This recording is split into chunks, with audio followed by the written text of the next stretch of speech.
Chief, you good with prayer this evening? Great.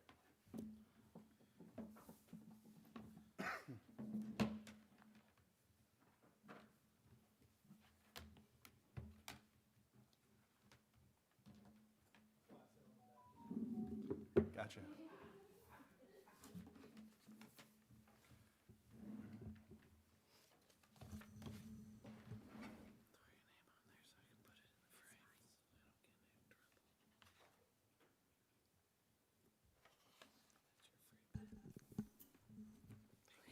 Okay, well, good evening. I'd like to call our Tuesday, February 13th meeting to order. If you guys will please rise and join us for a prayer and the pledge. Pray with me. Dear Heavenly Father, as Mr. Ferguson so often would say, thank you for this absolutely gorgeous day. The weather was perfect. It was nice. The snow's melting. The wet temperatures are rising. And it was just beautiful. Be with our council tonight, Lord. These folks, frankly, have other things they could be doing. They have families. They have careers. They have businesses, but instead they choose to be here to make decisions for their city. They don't get compensated. They often get judged and critiqued, and they do it anyway. And they do it because they believe in this community and they believe in the people in it, and I join them in that. Tonight, I often ask you at home by myself to help me do what's right. Tonight, I publicly ask you to help these folks on the city council to do what's right. That's not always expedient, that's not always popular, it's not always easy. But what's right is what we must have. And I ask you to help guide them that direction tonight. In your name we pray, amen. Amen. I pledge allegiance to the flag of the United States of America and to the republic for which it stands, one nation, under God, indivisible, with liberty and justice for all.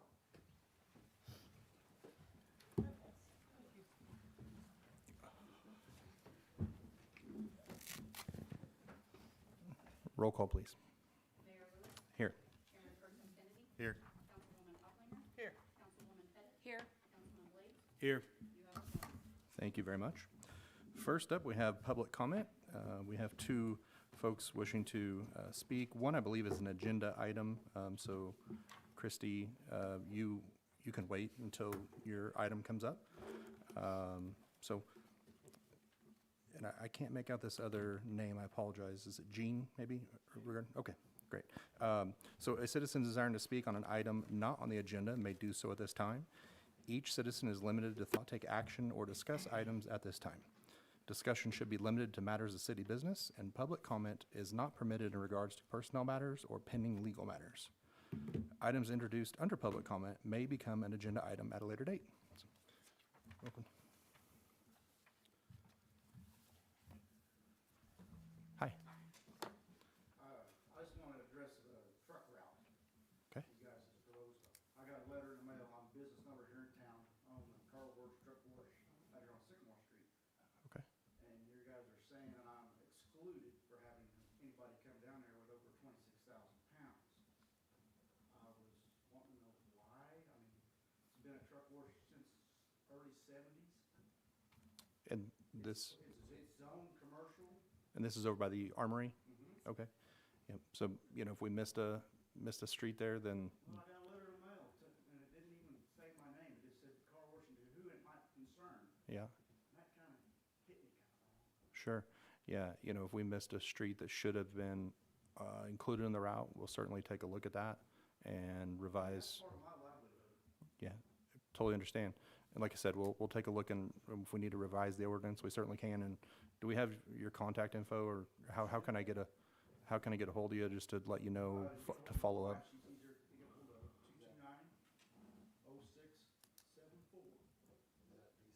229-0674.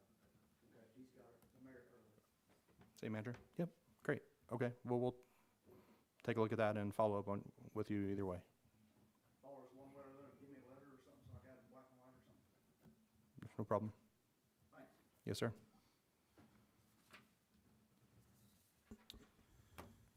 Having no other public comment, we will move on to council forum. So I had airport board meeting. Unfortunately, we were not able to have a quorum, so no updates there. And then attended the school board meeting. I also attended the school board meeting and was at a Bright Futures meeting last week, and we'll have another one coming up next week, so. Gotcha. Okay. Ms. Uplinger? Attended the community center board meeting. That's all I had. Okay. I attended the school board meeting, but it seems like we've had two of them. I know we had one, anyway, seems like we've had a lot. But I've done both of those, and today I had a solid waste board meeting as well.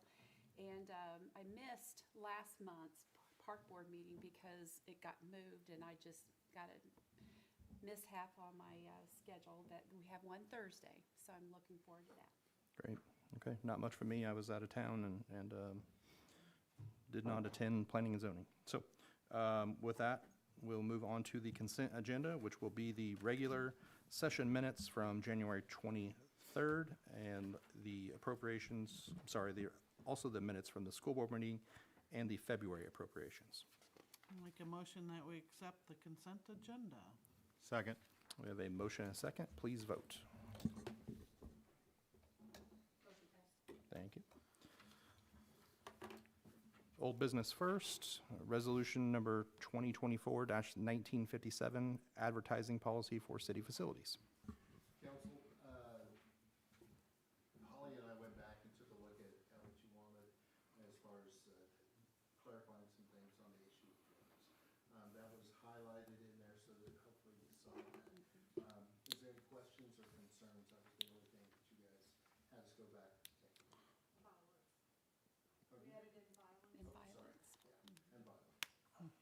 I thought we were also gonna take a look at like, for like a charity fundraiser type situation of a business. You know, like, again, I use my business as the example. Right, If they were to sponsor like a 5K fun run or something like that, okay. where would that fall into that advertising policy? I think it would have to be, we'd have to look at what is actually going to be on that as far as the advertising and stuff like that. Whether if it's alcohol related, to put that on a kid's t-shirt may not be acceptable. Understand. But I think a little bit of latitude on there, allowing staff to be able to take a look at that and to make some determinations, all right, kids, not so much, but for an adult fun run and things like that, then give us a little bit of wiggle room to accommodate kind of that stuff. Okay. Is that acceptable to the council? I think the biggest thing is being able to articulate exactly why and making sure that the council understands that way if anybody comes to you and asks. Entertain a motion. I'll make a motion that we accept resolution 2024-1957. I'll second that. We have a motion and a second. Please vote. Thank you very much.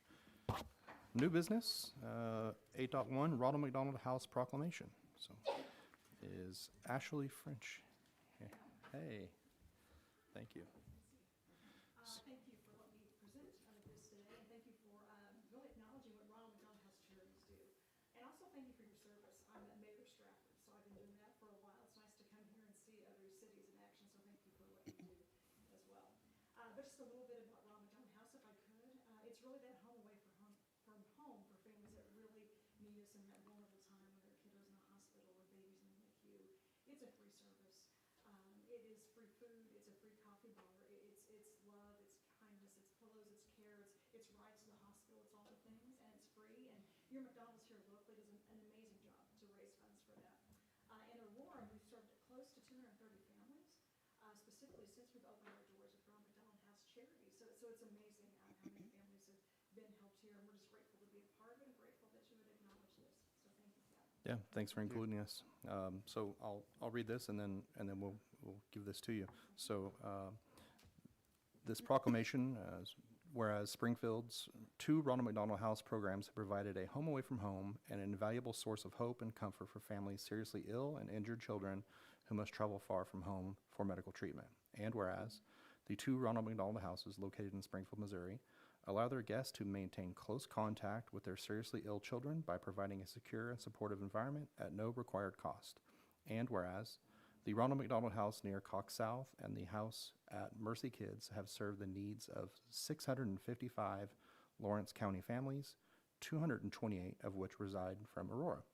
And whereas on Wednesday, January 24th, 2024, 70 McDonald restaurants and various other locations show their support by asking customers to share their heart by adopting $1, $5, and $20 to Ronald McDonald House Charities of the Ozarks through a Share a Heart campaign. And whereas the following generous contributors have provided sponsorship funding for underwritten the cost for the Share a Heart campaign: McDonald's of the Ozarks, KY3 Television, and Great Southern Bank, Mid-Am Metal Forming, and Color Graphics Printing. And whereas McDonald's of Aurora is a participant in the Share a Heart campaign, which will continue through February 29th, 2024. Now, therefore, I, Jason Lewis, Mayor of the City of Aurora, Missouri, hereby proclaim February 12th through February 18th, 2024 as Ronald McDonald House Week.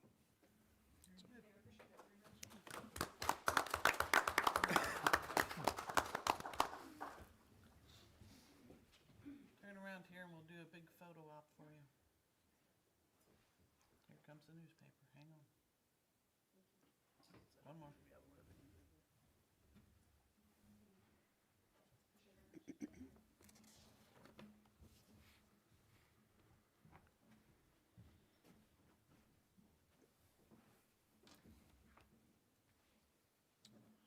Okay.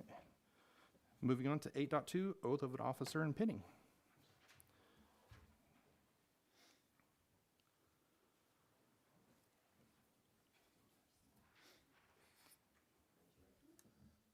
Do you, Kyle Pais, solemnly swear that you possess all the qualifications prescribed by law for the office of police officer, that you will support the Constitution of the United States and of the state of Missouri, the provisions of all laws of this state affecting cities of the third class, and the ordinances of the city of Aurora, Missouri, and that you will faithfully demean yourself while a police officer of the city of Aurora, so help you God?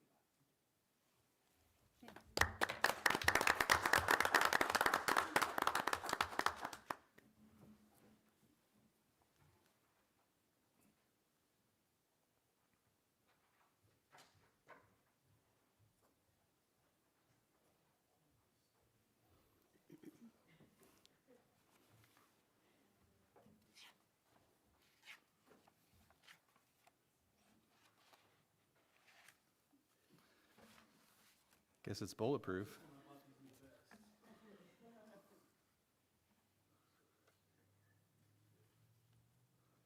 Dun, dun, dun. Good job. Thank you. Thank you.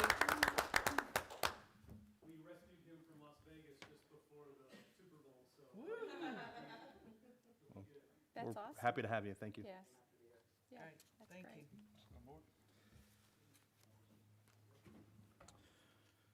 Okay, next up, 8.3, Mercy Hospital Board updates. Council, per city codes, is that the hospital board president and the hospital CEO do an annual update. We'd love to have both JP and Valerie here to give an update. Awesome. Great, thank you.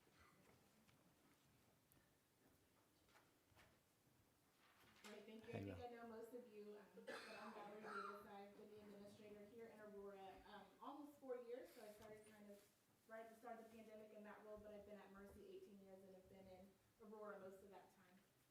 Background in EMS and the ambulance and then ER nursing, and then have been in leadership. So I've got the privilege of leading the teams there. So really this year, the past year, 2023 has been just a great year for us, a great year of growth. We're really focused on how can we serve more patients in our community and the healthcare environment, and then how can we serve more in our community as a whole. So I have tons of data if we want to talk through it, but I just kind of want to hit the highlights. So we've really worked on expanding in the hospital. Everything that's fed into the hospital is from our primary care. So we've really worked on how do we expand primary care in Aurora proper and also in the footprint of the communities we serve in the surrounding communities. So we've added 2 new family med OB physicians. So we placed 1 here in Aurora. Dr. Nightingale, he started. We did a big refresh of the clinic space up there. Did a remodel there, about $115,000 to to get that space. It was office space before, so we moved some of our teams into shared offices and in other locations in the hospital so we can make some more patient care space because we were really needing that. The clinic across the street was kind of busting up the seams, and so we've got 2 providers up there that are just doing Family Med OB. Being right there, they're inside the hospital now, easy access down to the patients in the OB department. So we also put one in Republic. So that has been helpful because they're delivering in our facility. So they're also sending a lot of patients in that Republic Billings area to Aurora to the hospital. So that's continuing to kind of grow that footprint of the Aurora hospital. We have another one that's coming in the summer, this coming summer in July. So she will spend half of her time in Mount Vernon and half her time in Monette. So really just trying to grow services around the community, and all that really feeds into our hospital in Aurora and into the community as a whole. So we have added a lot of surgeries this year. We added some more GI specialists. So Dr. Taylor's doing additional time in Aurora. He had previously just been going to Cassville. So we asked him to come and do some additional services for colonoscopies and such. So we added a wound care clinic. Dr. Deal, one of our ER physicians, has taken on that responsibility. So we've got a physician working there with those wound patients. As far as just overall investment, kind of I had Marilyn pull the last couple of years, and just in equipment and stuff for the hospital, we've invested about $2.5 million in projects of upgrading new CT scanners. We're getting a new med camera, just really trying to get things up, to where our patients really deserve that to be in the latest technology. So as far as patients and volumes go, we've really seen volume increases in all our areas. Staffing, we've got a head count of 183 employees, which equates to about 144 full-time equivalents. So that 188 head count includes like PRN people who just work when someone's sick or every once in a while, and then our full-time regular coworkers. So we really have worked on filling positions. Of course, during the COVID, we had a lot of agency and a lot of outside coworkers. We've got our vacancy rate down to 7.6%. And our turnover rate in Aurora is just over 8%. So across Mercy Ministry, it's about almost 19%. So that's just a great testament to this community, to the teams that want to be here, to the leaders that we have serving all the departments that really work hard to make sure that they provide a good environment for their coworkers. And then really just looking at also what can we do in the community. So I know some of you have helped us and participated in our 5K, so we have that every year. And this year, Martha Youngblood was our director of nursing, and she set a goal of $10,000. So she raised $10,000 for that 5K, and all that money goes directly to patients, and it provides things that they can't afford. So if they can't afford an antibiotic when they're in the ER, we pay for that out of fund. We provided things like electric wheelchair batteries to them free of charge. We provided an air conditioning unit to one patient who had COPD and couldn't go home in the summer without air conditioning and really wanted to get home. So that just does amazing things. And then we continue to partner with Project Rise and work with Marcia. We do childcare once a month, have our leadership team do that. And so just really trying to look at ways, and if you guys hear of or know of additional ways that we can serve the city and the community, please let us know. We're really trying to do that. We've got a brand new director of nursing.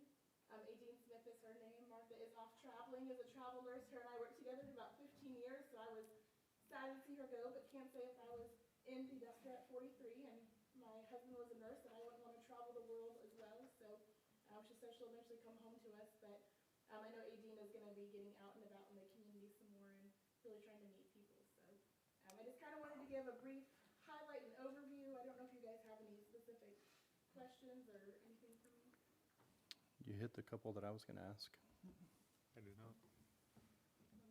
JP, do you have anything or anything to add? I'm Well- president of the hospital board, and, so any questions you have for me or whatever. I just want you to relay a thank you to you guys and to the board for your patience and trust, really, as we kind of manage through some of our realigning of our boards and our rules and how we govern those. And Yeah, it took a lot of patience on both ends, but I think we're getting there, kind of getting more uniform to where it needs to be.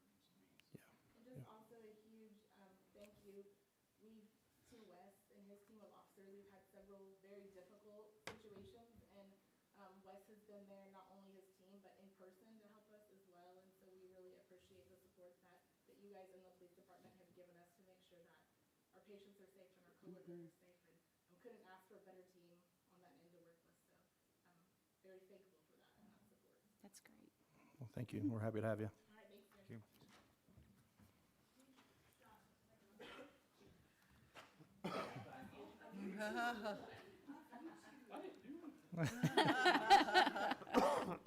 You just have to look good.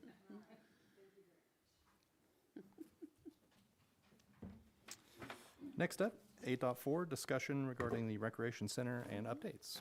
Council, we started talking, we've been having regular meetings as far as talking about construction, talking about what's been happening out there, and also just kind of coordinating a lot of different things. I'll give you an example, is that is a lot to start thinking about how many door locks there are, how many keys there are, the type of locks that they need to be on, are they just keyed from both sides, just keyed from one side? That we sat for probably 2 hours going through that type of stuff. It's that kind of minutia that sometimes gets overlooked of what all is involved with this. So it's been very educational for both Carrie and I, and also Travis as he's sat in on these as well. But we asked Stephen to come and kind of give you just periodic updates as we go forward, talk about where things are. Brandon, the construction management guy, he is out sick with a fever, didn't want to bring that with him, so we appreciate that. But he's available also, that if there's anything that you see there that you have any questions about, just give them to me and I'll give them to Brandon and get an answer for you rather quickly. But Steve is going to go over a few things with you. Evening, sir. Good evening. Appreciate your time. Just give you kind of a snapshot where we're at. As Mr. Holmes has said, you know, it's a pretty fluid endeavor when you're building a project, designing and building a project. So what might be locked in today will be changed tomorrow, because there's, you know, more pricing coming in. There's just other changes. There's things in the field that have to be reacted to. But I think you all got an update. Many of these things in kind of that first category really would have been things that Brandon would have got up here and given you all the skinny on that, but I'll do the best I can. I think you got everything you really need in front of you. But PR, that's a proposal request. So that means we're issuing a document that provides further clarification, whether it be something that you all wanted to change, something that needed to be addressed because of what happens in the field, or maybe there's just a better way to do something so that it speeds construction and allows construction to happen more simultaneously. But a proposal request is a document that we issue out, contractor puts a price to it, and then after that, you as the owner have the ability to make a decision. Yes, you want to do that, or no, you don't want to do that. And in between there, you know, we let those costs as they come back, the architectural team as well as the engineering team. So PR1 is concrete finishes. This is actually one that it resulted in a credit back to you all. We had on our documents some of the smaller rooms tagged, and it tagged as being stained concrete and sealed concrete, when in reality we really don't need that level of finish in a mechanical room or in storage closets. So we recognize that. We send out proposal requests saying, hey, we want credit back for the difference between just doing seal versus the stained concrete. So that's what that is, and that is a deduct for y'all. PR number 2, there's some modifications with the elevations on the walking trail that goes around the site, and then as well some modifications to the entry drive down along Hadley Street. This is 100% really in the civil court, so AMA is Aurora, Martin and Associates, so you see that on there. They're currently reviewing this, but that is an increase in price there, about $29,000, I think.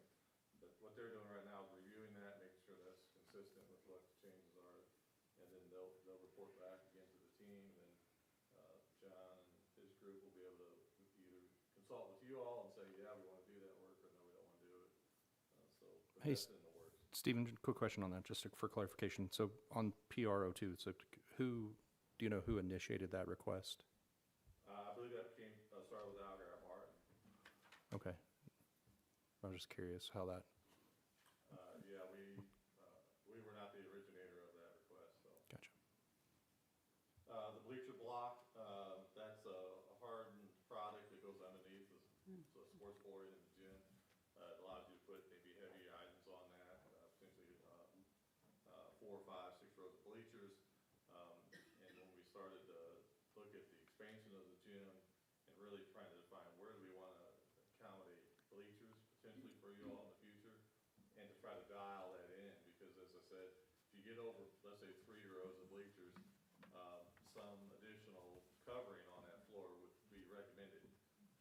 But if you just stayed within what we would call a tip and roll, which is a mobile bleacher unit, there wouldn't be any issues with you. You can put those anywhere on the floor without the block. Okay, so we said, let's go ahead and get rid of that. I think we were all agreed that we wanted to keep the bleachers more mobile, and we weren't going to be putting great big stands of bleachers into the gym. So we asked them for that and got a nice credit back, $5,600. From your perspective, you'll walk in there, you'll look at the floor, it'll all play the same. There's no difference. So exit signs, we're looking into that right now.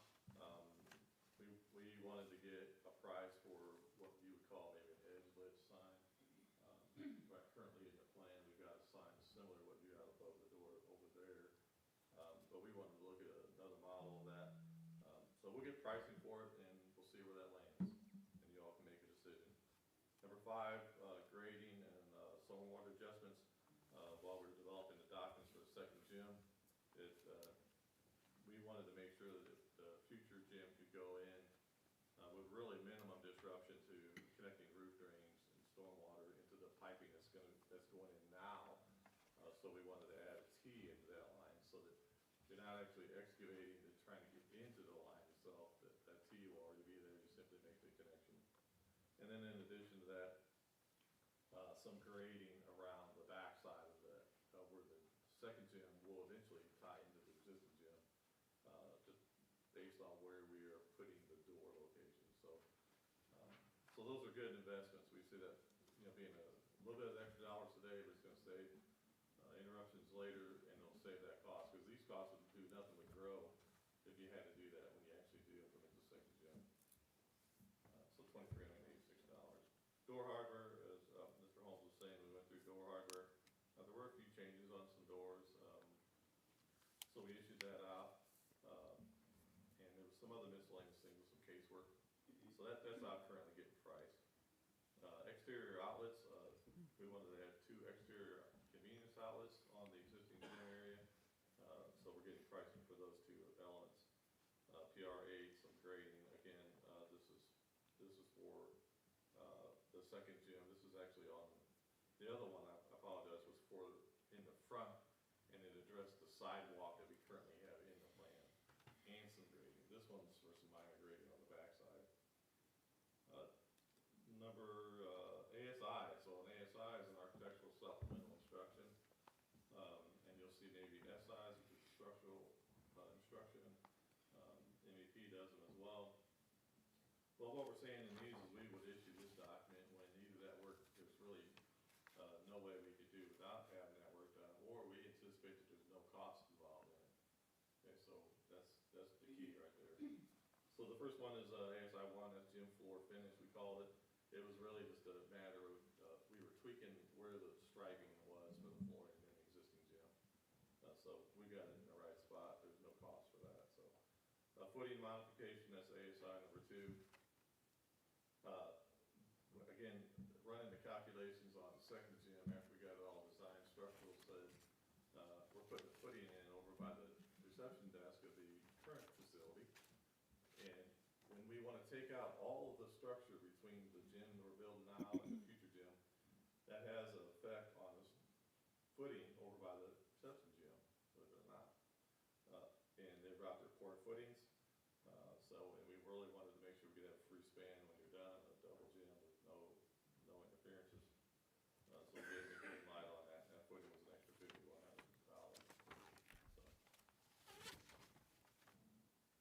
So I will say that we probably couldn't have overcome that in the future. We would have had to then address it with structure in the new building. And I have no doubt that that structure would have costed this plus more money. So I think this was a good investment again.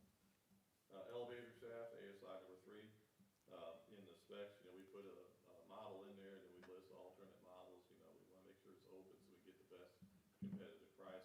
But in our drawings, we have to put something in there, submittals. We adjusted that opening for the elevator based on what we got bid, and we've made some modifications, so there's maybe a few changes on that, there's some give and some take. We haven't actually seen the pricing. And then number 4, there's some casework changes.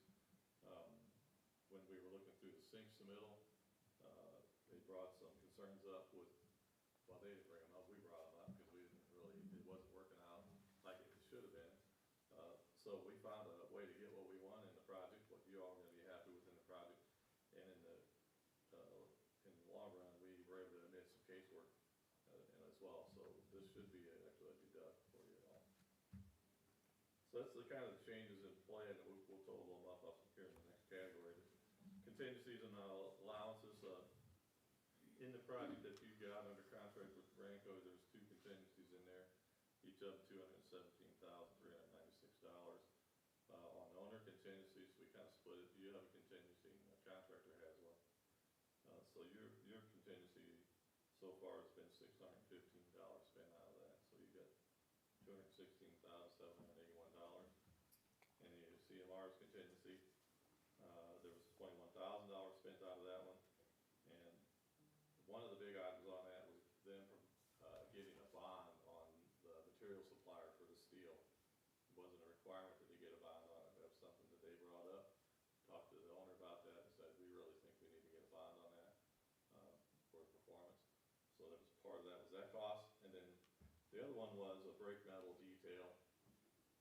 And we had a 1-piece brake metal detail that would have required a sequencing of the construction. And contractors and subcontractors said if we could break this into 2 pieces of brake metal, we could get the windows into the building faster. Okay, so, and by doing that, that will help speed the construction up and not have to have quite that level of integration out on the job site. So we felt that that was good today. And then that'll also help you in the future if for whatever reason, if you'd have to change out a window or there would be damage to a window and have to get that window out, you could get it out much easier with the 2-piece flashing in there. So those are a couple of items on that. There's some other contingencies in there for weather protection, temporary heat. There's been no utilization of that. There potentially will be some weather protection on that once they get a shell up. Unsuitable soils, we have spent some unsuitable soils. They've been playing in the dirt out there quite a bit. You can probably go by and see that. It's been a lot of weather involved as well. But so we had a built-in allowance of $87,500. They've spent $64,000 of that. They're trying to navigate. There's been a lot of dirt work, and a lot of subsurface encounters that they've had. So this may seem like a lot of money to you all, but if we could hold that and stay close to the 87, I think that'd be a win-win for sure. Trench rock, we've got 37,000. Mass rock, we got 54,000. Neither one of those have been used, and I don't think we're going to use them yet. So those will be dollars that won't be spent, though, obviously be yours. And you'll see that on the budget sheet. Testing services, there's 25 grand that plugged in there. They billed you $593. They're probably way behind on the billings, but either way, they should be added into that 25 before it's all said and done. So pay applications, there's been 3 of them today. We get those once a month. You're seeing those. They're showing up on your agendas. You're approving those. So you've got a little over $9 million still to finish the job, and I feel pretty good about it. So then the next one, just a quick budget update. You can flip to the next page. There's not been a lot of movement on this. We updated this right after the project bid. So then you keep track of it after that. So that's why you'll see up there it says post bid. There's been absolutely no movement up there in ABC, so that's the price where it is still. Down at the bottom end of it, down in the project expense category, a lot of these speculative numbers, just estimating what we think we need to do for those. Some of them up towards the top are known items, though, as far as like civil engineering, surveying, geotechnical, cost for the second GM documents, a couple of other items. Moving on down, like landscaping, cipher machines, none of that's changed, those are just plug numbers. You all can spend as much or as little of that as you want. The next item, category 5, that's FF&E, so we're trying to really preserve as much dollars as we can for that category. So that number, is blue, so that's changed recently. And all I'm trying to do is, if you go down to the bottom, you got a subtotal probable project budget, it's a little bit over that $12 million. So I went down to the bottom, I'm saying, okay, let's look realistically at the weather protection, some of the built-in allowances, and start making some, basically, just educated guesses on where we think it's gonna end up. So I think on the weather protection, they'll probably use maybe 20,000 of that, that's my guess. On the construction phase, and I think you'll probably come in 500 on that, so maybe it comes in at 20,000. The 87 on unsuitable soil, I think they're gonna go all the way through those soils allowances. And then the rock and the footing rock, I don't think you're gonna use any of that, so it's gonna be, I think out of all those allowances, there's about $176,000 not gonna be used. So when you do that, I went up there and I kind of played around with the number 5 line item to a really odd number, but that's what it takes to get your budget to the 12 million. So then now when we work through, we and you all, your team, work through these categories up above, we'll have a target, we know what we got. We're overspending some areas, we got to underspend in some other areas. And what was that number before you changed it to 607, 790? Was it It was somewhere in the 3? Yeah, it was in the 600 category. Okay. Next on the agenda is the schedule updates. As Mr. Muhammad said, we've been having like regular meetings, regular site visits. We're getting ready to start to kick off furniture, so some FF&E things. That'll be coming up really soon. You'll see that on the calendar, the schedule. And then I do want to go back to the weather days. You know, they've had a lot of weather out there. You know, they've had built-in time built into their schedule. They've, I think, went through most of that already.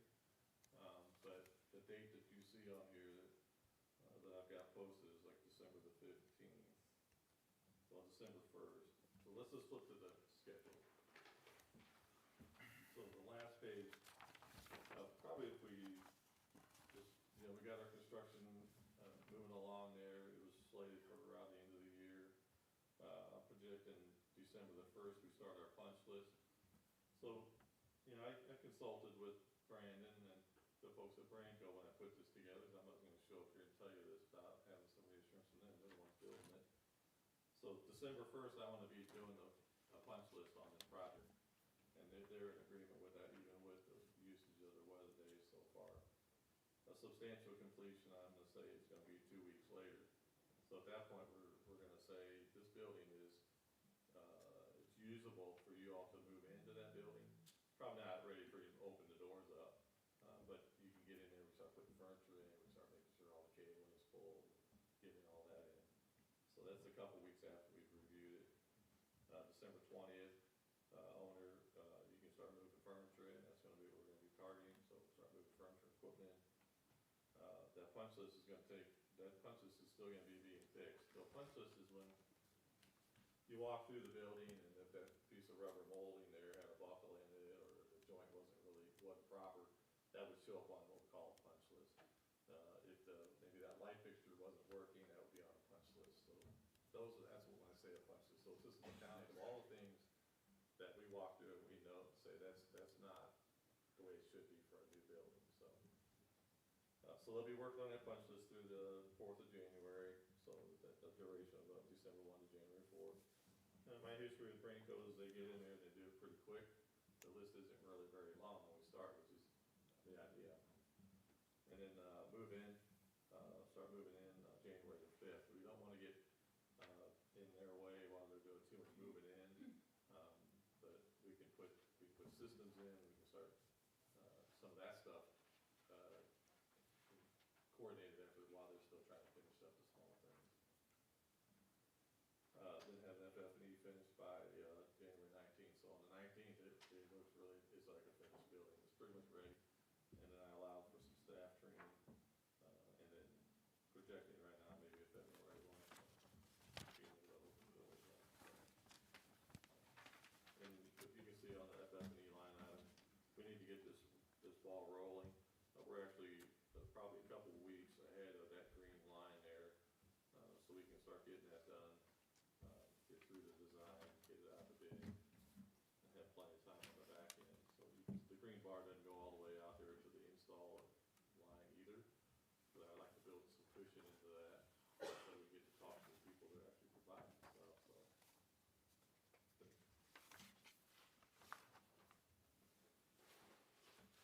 But that's it, I mean, overall, and, in spite of the weather, there's been a lot of work happening out there.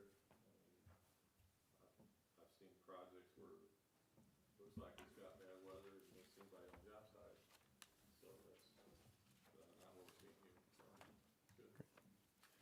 Any questions, Steve? Keep the streets as clean as they can, putting up and down them, but, you know, you gotta take maybe a little bit of dirt on our roads, but they're trying to do their best for that, and be respectful of everybody and the neighbors, so. Good. Anybody have any questions? I don't. I think you might have touched on my only question, which would be for, I think at a later date, when we talk to Algier Martin, to understand the changes. You know, they were kind of involved in the project there throughout so I'd like to know the source of that, so. Other than that, You're right, I don't have I mean, I know what came out in the documents, you know, that was Yeah. issued as a result of that, but some of that early discussion, I think was probably more with Algar Martin than with the city. Yeah, yep. directly, so. sure, Appreciate the update. thank you. Okay, moving on to 8.5, resolution number 2024-1959, 126 West Hadley Street, demo and site cleanup bid. Good evening, council. Good evening, Carrie. I think Tammy has included everything in your agenda this evening, but I just wanted to kind of give you a little bit of information here regarding our chosen contractor for this demolition. Prime Contracting is not one of our typical local contractors that we see bid on these projects, so I just wanted to address that with the council. They are out of Republic, Missouri, and they did come down, made contact with my office, scheduled a walkthrough, and they did their due diligence on the property. So as you can see, they're considerably lower in their bid amount than some of these other bidders. But due to their due diligence on site and asking a lot of questions of Aaron and I'm confident in their ability to complete this demolition. So that's the reason why we bring them to you for approval tonight based on being low bid, and then also I'm confident because they've had enough conversation, I think we're good to go. So if you have any questions for me, I'm happy to answer. None for me. I'll make a motion, we approve resolution number 2024-1959. Second. Motion and a second. Please vote. Motion passed. Thank you. Thank you, council. 8.6, resolution number 2024-1960, airport fixed-based operator amendment agreement. Just checking, Justin said he may or may not be here, so, he has signed off on it, we've made the changes, and he was, good with it, so. He said that he had no questions. Make a motion, we accept resolution number 2024. I'm sorry, did somebody have something? No, Okay. no, I think it was just, I have no, I was No, making no. sure Okay. our airport liaison No. didn't have a, Dash 1960. I will second that motion. We have a motion and a second. Please vote. Sorry, sir. You're good. 8.7, first reading of ordinance 2024-3314, adopting ordinance statutory updates. Council, every year we, have this is a normal thing that we do, is that if there's any changes to the statutes, up at, Jeff City, anything that comes out of that our city codes are not, in sync with, we end up turning around and go through that, and, general code that does that for us to make sure that we're completely, 100%, in compliance. With the changes from the state statutes. Holly has looked over that, there is one change that she recommended, that we do not, make that, adopt that, and that has been highlighted. If you'd like to ask any questions about that, I encourage you to. Fine with the recommendation? yeah. Make a motion to accept the first reading of ordinance 2024-3314. Second. Motion and a second. Please vote.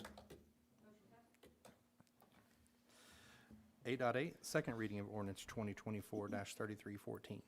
I'll make a motion to approve ordinance 2024-3314.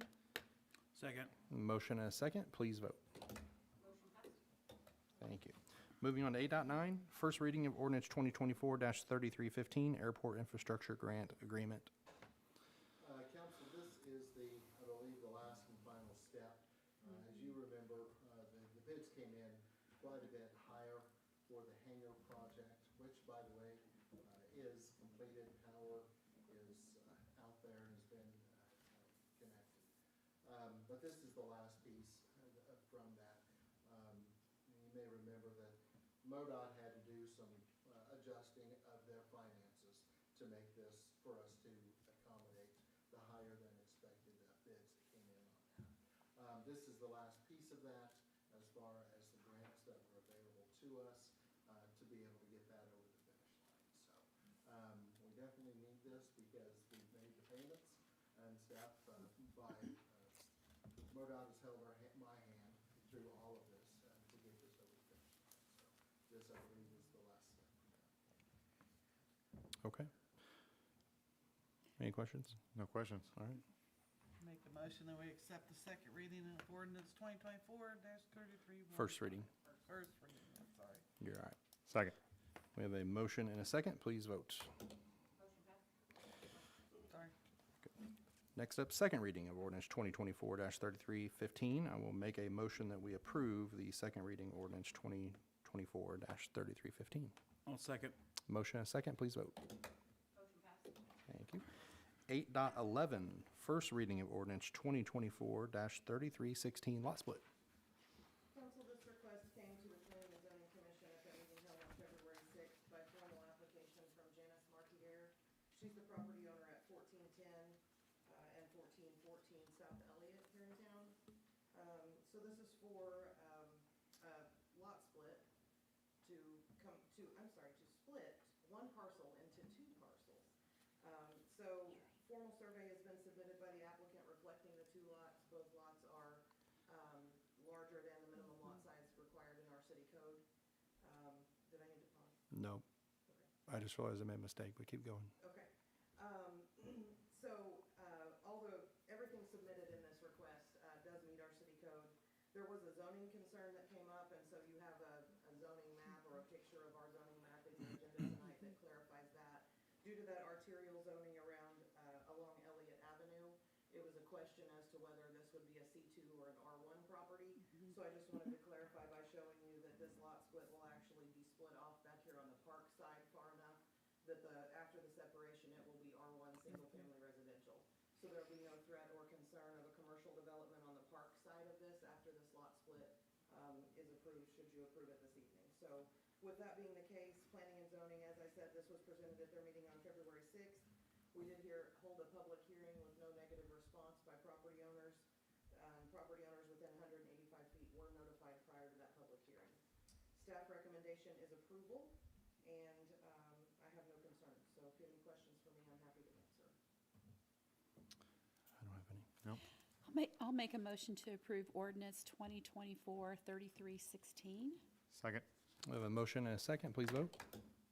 Motion passed. Next up, second reading of ordinance 2024-3316. I'll make a motion that we accept the second reading of ordinance 2024-3316. Second that. We have a motion and a second, please vote. Motion passed. Thank you, council. Yeah. And council and room, I apologize. I saw Christie's name who had signed up for public comment and made the assumption she was here to speak about the lot split. She was not. So she was here to speak about merging two properties. So I'd like to give her the floor and apologize. You're fine, because this is all new for me. Yeah. Actually, I learned something, so, because that is what I'm wanting to do in reverse for 8 and 12 West Myrtle Street. There is a home on the 12 that I am going to demolish and put a new single-family residence on Gotcha. two merged properties. Okay. Have you visited with Carrie in her office? Nope, I have not. Okay. I have called and I got, like I said, this is a learning experience for me, so. That's okay. Are the lady I need to talk to tomorrow then? Yeah. Thank you. Well, sorry you got skipped and, okay. I learned all kinds of new stuff. Well, get careful. Right, I know. Yeah, the last one ended up on a board, so. Staff reports up next. Council, I'll give you my written report. I'll go over some of the different things. We'll be working on getting update from Chief Coatney, presenting crime reports and just some other things, some highlights from the previous year. As soon as the results are received from the state, he'll be putting that together and bringing that to you. Hopefully that'll be at the second meeting this month or the first meeting up next. Fire Department, the Insurance Services Office, the ISO rating information that's being gathered for reporting. As you know, the Insurance Services Office, they are the ones that take a look at our fire response within the community, and then they base and make a rating on that affects all of the community's home insurance and that sort of thing. So Greg is working on getting that gathered for the reporting of that. He has a few equipment repairs on a couple of trucks that he's working through. The new street department building, the exterior is complete, the roof is on, and they're working on the inside of that. So they're waiting on the large doors and then utilities are being scheduled. So that's moving pretty quickly forward. Jason is also working on his list of streets that are recommended for paving, and we'll be getting ready to put the bid together on that. Hudson Street crossing, one thing that Valerie didn't mention is that the hospital has expressed some concern about Hudson Street, and they're wanting to see what we could do. They were considering putting stop signs and doing something out there. The issue is that we have to be careful, is that we just can't set a stop sign. We have to put it in code, and it has to be recognized in code. Otherwise, we have no legal basis to write a ticket on that. So we were looking at that, and Les was Chief Coatney was recommending that maybe we just create a zone in that block right on Hudson Street that requires anybody that's driving through there, that if a pedestrian is present, then all motorists have to stop. So that it allows them to go across there. So we've been looking at that. There are signs for that. You've probably seen that in other places. It's pretty common in downtowns. So we're looking at that, and we'll be making some recommendations for that in the coming weeks. Any questions or concerns about that? It's already 15 mile an hour through there, so it's pretty slow. I think we can make sure that we're patrolling that to keep people slowed down, but we kind of want to hold off on making any recommendations as far as speed bumps or anything else. We want to try this to see what's going on. So you seem perplexed, so. No, I'm just thinking. No. So we're working towards that. The red truck, we're looking around, checking prices. Jimmy Mitchell's been unable to identify exactly what the issue is on that truck. And so they've been using just the backup, the little older 90s backup truck for right now. Basketball league in the parks ongoing. Sign-ups are ready for starting for next week's soccer. The landscaping is pretty much ready. The sign is ready. I think Travis is going to be getting in touch with you, Teresa, to talk about getting a plan for what goes out there. It has water, it has power, Great. so whatever we put out there, we'll be able to keep alive. That's good. Legion Field prep is underway.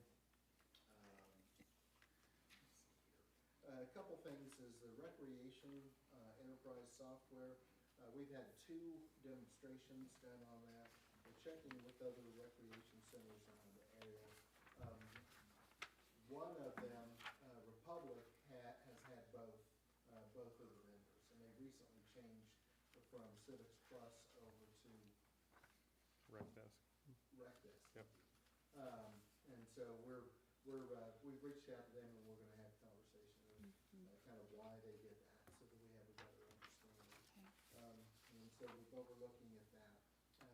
also, I'm sure, we'll be hearing about when we go to the Parks and Recreation annual conference. I'm sure there'll be vendors on that as well. So we're still waiting on power at the Recreation Center property. Carrie was checking in on that with Liberty. They got the hangers first, but they're hopefully getting that scheduled. Can I ask a question? It's really off the cuff, so I don't know if you'd be prepared. I'm sorry. Hey, when we're gonna turn into the rec center, are we gonna do anything to that road? And it escapes me if it's Lincoln or what that road is. Are we gonna have a turning lane there? Cause it is kinda dangerous as you come over that hill. That's Have one we thing thought we're of gonna that? have to look at, because as you know, if you're heading west on Hadley Street, it kind of widens out there. We are looking at them, at some point in the future, we're probably gonna have to take that on the north side of that and move that over and stuff. So, Okay. we are looking at that, but probably not right away. But that is something that we are taking a look at, because we think we're gonna need a third lane there. Okay. I'm just worried that someone would come over that hill. Sure. Thanks, John, sorry. The old vac truck is posted on Gov Deals, and then, as Tony talked about, there's no form for the January 30th airport board meeting. So I need to get scheduled with Shannon about seeing about getting a ribbon cutting for the new hangars. Justin said that he will have everybody moved in by March 1st and have that taken care of. So audit work for the finance company is, finances downstairs, finance department is ongoing. And easement for the recreation center, we've already touched on that. I think that's it. So what I was thinking about on the speed bumps and the signage, you know, if we already have signs with the hospital, you know, I don't know if another sign is gonna, my first thought is another sign might not make a difference, right? I don't know where I've seen them, but they have like these liquid-filled speed bumps. And when you go over them at the correct speed, you don't feel them. But as soon as you go over them at a higher speed, that has that liquid that hardens, right, when you hit it hard. And so then it's a speed bump. So I don't know. I'm sure they're outrageous, but maybe worth. They have some of those, instead of just a speed bump that's like this wide, they also have those bumps, the humps that are just a little more, Yeah. that are wider and stuff. And so we've been looking at that. We've also been discussing what can we put on pavement as far as paint to make sure that that's a little more clear as far as that. And the big thing is that this pretty much, you still have to be careful, but you pretty much, pedestrians have the right of way through that area. That's what changes. And so if somebody doesn't stop for a pedestrian, then no matter where they are, it doesn't have to be at corners or at a crosswalk. If anybody is in that block and they're coming through, and they are required to stop if they're driving. So I think it would also be a little bit of an education process, and some painting or several signs. Again, Wes, myself, and Jason, and Carrie are all looking at that, trying to see what, and working with the hospital to see what we can do. Does it happen any certain time of day or just at random? In the mornings. And then Mornings, in the, okay. When people are arriving at work, and then also in the afternoons, mid-afternoon, 4:35. Okay. And stuff like that, when people are on duty. Because their name's employee parking lot. Right. Is to the east of, Mhm. east of Hudson. Okay. Audience, I want to thank you for attending. I'm going to make a motion that we move into closed session pursuant to RSMO 610.021 for 1, legal action, 2, leasing, purchasing, 3, hiring, firing, 13, individual identifiable personnel records. Second. We have a motion and a second. Roll call vote, please. Mayor Lewis? Yes. Councilman Kennedy? Yes. Councilwoman Hopplinger? Yes. Councilwoman Pettit? Yes. Councilman Blades? Yes. You are now in closed session. Thank you.